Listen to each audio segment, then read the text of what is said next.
Hello అండి. ఇవాళ మన 30 డేస్ బ్రేక్‌ఫాస్ట్ స్పెషల్స్‌లో మన 22nd రెసిపీ అరిసి పతిరి. అర్థం కాలేదు కదా! మన తెలుగు భాషలో చెప్పాలంటే బియ్యపు పిండి చపాతీలు ఇలా గూడా అనుకోవచ్చు. అరిసి అంటే అరి అంటే బియ్యము అని. బియ్యం పిండితో చేసిన చపాతీలనమాట ఇవి. చాలా బాగుంది దీని టేస్ట్ మాత్రం. మీరందరూ ఖచ్చితంగా ట్రై చేయాలి. మాకైతే చాలా నచ్చేసింది. ఛానల్ కోసం చాలా రకాల కొత్త టిఫిన్స్ ట్రై చేస్తున్నాం కదా! కొన్ని టిఫిన్స్ మాకు బాగా నచ్చాయి. వాటిల్లో ఇది కూడా ఒకటనమాట. వీడియో ఎక్కడ స్కిప్ చేయకుండా లాస్ట్ వరకు చూసేసి మీరు కూడా మీ ఇంట్లో వాళ్ళకి చేసి పెట్టేసేయండి. అలాగే మీరు ఎవరైనా మన ఛానల్ ఇంకా సబ్స్క్రైబ్ చేయకపోతే సబ్స్క్రైబ్ చేసి ఒక లైక్ చేయండి. ముందుగా మనకు కావాల్సింది 1 కప్పు బియ్యం పిండి. ఇప్పుడు పొయ్యి మీద ఒక దవర పెట్టుకొని పిండిని కొంచెం కొంచెం పోసుకోండి. సిమ్లో పెట్టుకొని ఒక 5 నిమిషాలు ఇది ఇట్లా వేగించుకోవాలి.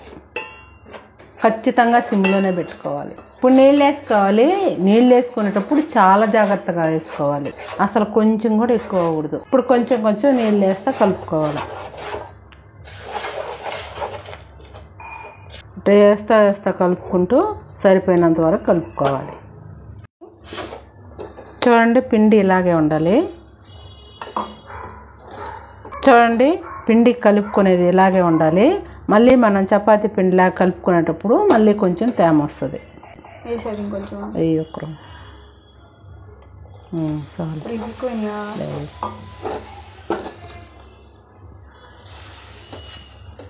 ఇప్పుడు కొంచెం సాల్ట్ వేసుకోవాలి. ఇందాక నీళ్ళు లేక ముందే వేసుకోవాలి, మేము మర్చిపోయాము, అందుకే ఇప్పుడు వేస్తున్నాం. కొద్దిగా ఆయిల్ వేసుకోవాలి. సరిపోయినాయి. ఇంత మాత్రం కలుపుకుంటే సరిపోద్ది. ఇప్పుడు స్టవ్ ఆఫ్ వేసుకొని 10 నిమిషాలు మూత పెట్టేసుకొని అలా వదిలేసేయండి.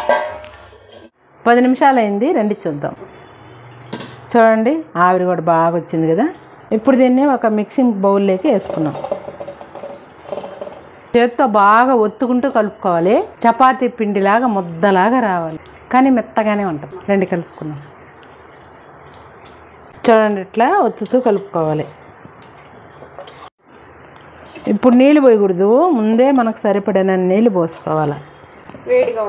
వేడి ఉంది. కలవు అసలు ఇది తింటే కూడా హెల్త్కి చాలా మంచిది. బియ్యం పిండి కదా, అందుకని. వాళ్ళ భాషలో అరి అంటే బియ్యము అని. ఇప్పుడు వీటిని చిన్న చిన్న బాల్స్ లాగా చేసుకోవాలి. చిన్న ఏం చెప్తా, అంత పెద్దది తీసేది కొంచెం తీసేసి. మరి చపాతీ రాబల్లా వస్తుందిలే మమ్మీ. ఎప్పుడు చపాతీ పిండి తిని తిని బోరు కొట్టేసిన వాళ్ళు ఇట్లా కూడా చేసుకోవచ్చు. ఆయిల్ కూడా ఇవ్వలేదు మమ్మీ దీంట్లో. ఆయిల్ కూడా బల్లే. దీనిలోకి కాంబినేషన్ వచ్చేసి బొంబాయి చట్నీ. వాస్తవానికి చికెన్ తింటారంట మమ్మీ. నేనే కదా చూసి చెప్పింది. ఇంకా చికెన్ తింటారంట, కానీ ఈరోజు మండే కాబట్టి మనం తినము. ఈరోజు మండే నాన్ వెజ్ తినం కాబట్టి మేము నిన్నే తిన్నాం మళ్ళీ, అందుకని చెప్పి బొంబాయి చట్నీ చేసుకున్నాము. బొంబాయి చట్నీ కూడా బాగుంటుందంట. బొంబాయి చట్నీ ఎలా చేయాలి అనేది ఆల్రెడీ పూరీలోకి పెట్టేసాం మేము. మీకు కావాలంటే వెళ్ళి చూడొచ్చు బొంబాయి చట్నీ ఎలా చేయాలి అని చెప్పి. చూడండి బాల్ కూడా ఎంత గుండ్రంగా వచ్చిందో, ఇట్లాగా బాల్స్ లాగా చేసుకోవాలి. అదేలే చపాతీ ఉండల్లాగా. చూడండి బాల్స్ ఇంత మెత్తగా నున్నగా చేసుకోవాలి. మా మమ్మీ చేయించింది నా చేత. మీ ఇష్టం, ఇలాగా బాల్స్ లాగా ముందే అయినా చేసుకోవచ్చు, లేకపోతే ఒకేసారి పిండి తీసుకొని చపాతీలాగా ఒత్తేసుకోవచ్చు. ఇప్పుడు చపాతీ చేసేది కూడా చూడండి, ఒకసారి ఇట్లా పెట్టుకొని ఇట్లా గట్టిగా ప్రెస్ చేసుకొని. మామూలుగా అయితే ఇంత గట్టిగా రాదు, కొంచెం వాటర్ తక్కువైనాయి. మనం ఒకసారి పిండి కలిపేసి ఆవిరికి మూత పెట్టేసిన తర్వాత మళ్ళీ వాటర్ యాడ్ చేయడానికి ఉండదు, అంత బాగుండదు, కలవదు అసలు ఫస్ట్ ఆఫ్ ఆల్ వాటరు. కాబట్టి ఇంకొంచెం వాటర్ పడాలి దీంట్లో. దీన్ని బట్టి మీరు కూడా వాటర్ అడ్జస్ట్ చేసుకోండి. ఒకవేళ మీకు కూడా చుట్టుపక్కల ఇలాగ పగుళ్ళు వస్తే టెన్షన్ పడొద్దు, అలాగే వస్తుంది. గట్టి పడితే ఇంకొంచెం ఎక్కువ వస్తుంది అనమాట. ఇలాగా అంతే. మీకు కావాలంటే ఇలాగే కూడా చపాతీ చేసేసుకోవచ్చు. వద్దు మాకు రౌండ్గా కావాలంటే కట్ చేసుకోవచ్చు. కట్ చేసుకుంటే చూడడానికి బాగుంటాయి. ఇప్పుడు ఇలాంటిది ఒకటి తీసుకోండి. ఇట్లా రాకుండా అంచులు బాగా రౌండ్గా వస్తుంది. దీన్ని పెట్టుకొని కట్ చేసుకోండి. ఇలా కట్ చేసుకోండి. మనం చపాతీ చేసేటప్పుడు చపాతీ పిండి వేస్తాం కదా డస్టింగ్కి కొంచెము, దీనికి అది కూడా అవసరం లేదు. చూడండి ఎంత బాగుందో.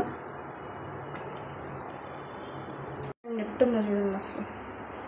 టింగ్ టింగ్ టింగ్.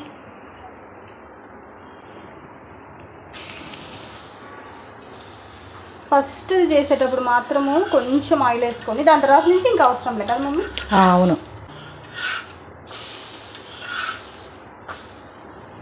ఆయిల్ కూడా వేసుకోవచ్చు. ఆయిల్ వేసుకున్నా కానీ బాగా పొంగుతుంది చూడండి. భలే వస్తుందేమో మమ్మీ ఆయిల్ వేసుకుంటే కూడా. ఆయిల్ వేసుకోని అవసరంలే, హెల్త్ పరంగా ఆయిల్ వేసుకుంటే కూడా చాలా బాగా వస్తుంది. మీ ఇష్టం అండి, మీరు ఎలాగైనా కాల్చుకోవచ్చు. ఆయిల్ వేసుకొనైనా కాల్చుకోండి, ఆయిల్ వేసుకోకుండా కాల్చుకోండి. సరేనండి. మరి అంత ఆయిల్ వేయలే, 1/2 స్పూన్ అంతే. చపాతీకి వేసినంత ఆయిల్ వేయదు, మరి అంత పెద్ద కూడా కాదు కదమ్మా. ఇది చేద్దామా?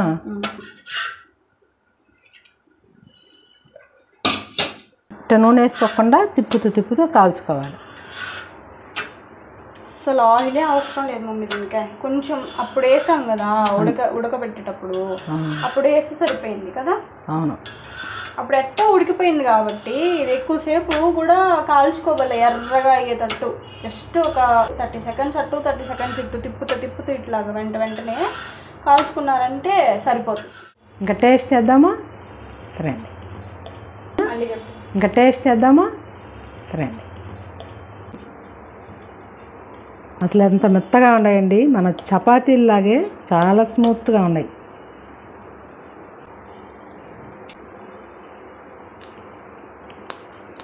బొంబాయి చట్నీ కూడా మంచి కాంబినేషన్ కదమ్మా. బొంబాయి చట్నీ కూడా చాలా బాగుంది. చపాతీ పూరి కాకుండా ఇట్ట కూడా చేసుకొని తినండి, చాలా బాగుంది. నూనె కూడా ఇవ్వలేదు, చాలా అంటే చాలా బాగుంటాయి. టేస్ట్ కూడా ఎప్పుడు ఒకే రకం కాకుండా ఇట్ట కూడా చేసుకొని తింటే చాలా మంచిది హెల్త్కి కూడా. టేస్ట్ పెట్టట్లేదు కదా. చూడండి దూదిలాగా ఎట్ట మెత్తగా ఉన్నాయో. మీకు అర్థమైపోయి ఉండాలి ఈ విధంగా ఉందంటే. ఎంతో మెత్తగా ఉన్నది. ఎక్కువ పొరలకు కూడా వచ్చింది. ఇది చపాతీలాగే సేమ్ చూడండి, పొరలు కూడా వచ్చింది. ఇది వాళ్ళు అంత కాల్చలేదు. మేము ఎందుకు కాల్చామంటే కాలిస్తే బాగుంటుందని. మనం చపాతీలు కాల్చుకుంటాం కదా, ఆ రకంగా కాల్చాం మేము. టేస్ట్ అయితే బాగుంది. ఒకటి కాల్చకుండా చూసాము, అంటే ఎక్కువ కాల్చకుండా, ఇట్లాగా బ్రౌన్గా రాకుండా ఎక్కువగా కాల్చకుండా కూడా ఒకటి చూసాము. అది ఎలా ఉందంటే కొంచెం రబ్బర్ లాగా ఉంది కదా. అంటే ఎవరి టేస్ట్కి తగ్గట్టు వాళ్ళు కాల్చుకోవచ్చు. మామూలుగా అయితే ఎక్కువ కాల్చడం లేదమ్మా. నేను ఎక్కడ చూసినా కానీ ఎక్కువ కాల్చలేదు. ఎక్కువ కాల్చమని నేనే చెప్పా, ఎందుకంటే కాలిస్తే బాగుంది.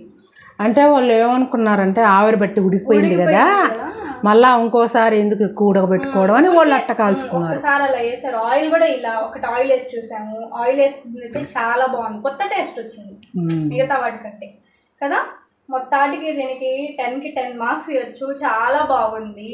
మీరు ఎవరైనా కొత్తగా చూస్తున్నట్లయితే ఇది చేసుకొని చూడండి. మేము ఊరికే 30 డేస్ టిఫిన్ రెసిపీస్ రావాలని చెప్పి వెతికగా ఇది ఒక ప్రాపర్ టిఫిన్ అని తెలిసింది. మంచి హెల్దీ ఫుడ్ అని కూడా మేము సెలెక్ట్ చేసుకున్నాం. చాలా ఉన్నాయి, ఇంకా బెల్లంతో చేసేవి, కొబ్బరితో చేసేవి, ఆయిల్తో చేసేది, డీప్ ఫ్రై ఇంకా ఉన్నాయి. కానీ మేము సెలెక్టివ్గా ఏది ఎక్కువ చేసుకుంటున్నారు, ఏది టేస్టీగా ఉంటుంది, ఏది బాగుంటుంది, ఫేమస్ ఏది, మేము ఒకటి అనుకుంటున్నాం. ఈ 30 డేస్లో పాతకాలం నుంచి వచ్చే టిఫిన్స్ అది ఉండాలన్నమాట. ఇప్పుడు దోశలు చాలా రకాలు ఉంటాయి కదా, అన్ని రకాలు చేసేస్తే అది టిఫిన్స్ కాదు. ఇప్పుడు దోశ అంటే ఒక దోశ అంతే. మళ్ళీ మల్టీగ్రెయిన్ దోశ, రాగి దోశ, ఇన్ని రకాలు కాదు. కారం దోశ, గుడ్డు దోశ అట్ట ఒక దోశ పిండితోనే ఒక 10-15 చేయొచ్చు. కానీ మేము అలా చేయలే. ఇది ఒకటి కేరళలో పాతకాలం వంట కాబట్టి అది తీసుకొచ్చి చూపించాం మీకు. అలాగనమాట. మీకు ఈ వీడియో నచ్చితే ఖచ్చితంగా సబ్స్క్రైబ్ చేసుకోండి, అలాగే ఒక లైక్ చేయండి. రేపు ఇంకొక వీడియోలో కలుద్దాం. బాయ్.